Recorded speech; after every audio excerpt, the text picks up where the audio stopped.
had a question. I hope I'm not butchering your name. I hope you're not butchering your name, Bart. But you had two questions, and you have basically you have a shorter arm, smaller hand, and you want to know how to best grip your opponent. You don't feel good capping your thumb. You saw the episode with Tim Bresnan. He doesn't cap his thumb. Just want a better explanation of how to do that. So basically, my basic rule of thumb is if you can't touch your opponent's index knuckle, then you probably shouldn't cap.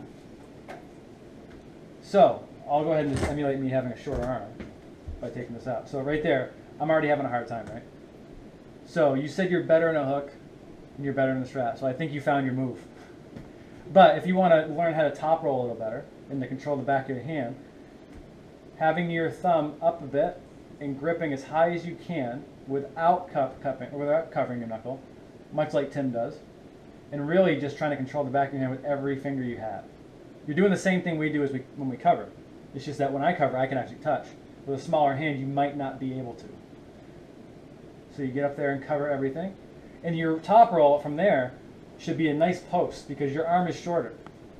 A low hand top roll where you raise the bottom of your wrist probably isn't going to work very well because my elbow's already floating. So you're going to want to post. And when you post, you want to watch out for not over-rotating and having my fingers come off the back of your hand if you already have shorter fingers. You really want to focus on posting up and wrist curling neutral, so his wrist is flat. So it goes this way. Not so much this way, but you want to top roll straight through.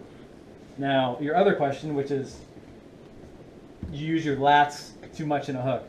I don't know if that's really a thing. I think it's a good thing that you're dragging with your lats in a hook because if everything went right, my hand would be strong enough where I would just be able to curl him in and drag straight down. But if you're going to be going against opponents that are close to you and you're really pushing yourself, that's probably not going to happen. They're probably going to be too close in strength. And if you have a shorter arm, you're already going to be in a leverage disadvantage trying to get them where you want to go. So what I would suggest is using some good elbow movement.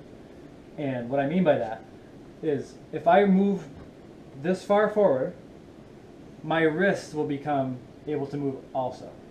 So if I move forward, I can curl my wrist at the same exact time.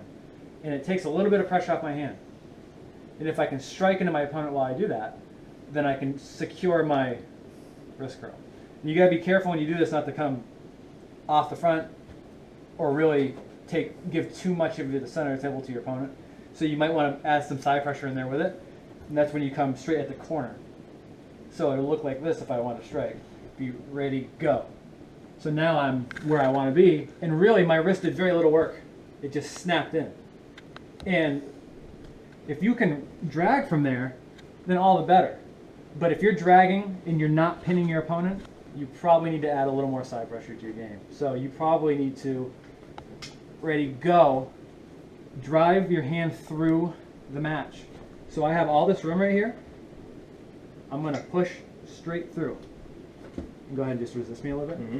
I'm going to push straight through. You can see my hand comes through the match. And the pressure, if you want to get over here, comes very, very low onto my arm. So when I do that, and now I'm super, you can put it over here. Now when I do that, I have great position to drag. So now I can really drag through. And with a shorter arm, you're going to have great leverage advantage over your opponent because the further you come down, percentage-wise, it's going to just be better and better for you. 1 inch down on your arm might be, equivalent to 2 inches down on his arm. So if you can get straight through there and then start using your lats, I think you're going to find that your hook is a lot better. Hope that helps. I don't know if that's really going to help you out, but give it a shot, see how you feel. Give it a shot, see how you feel, and let us know what you think.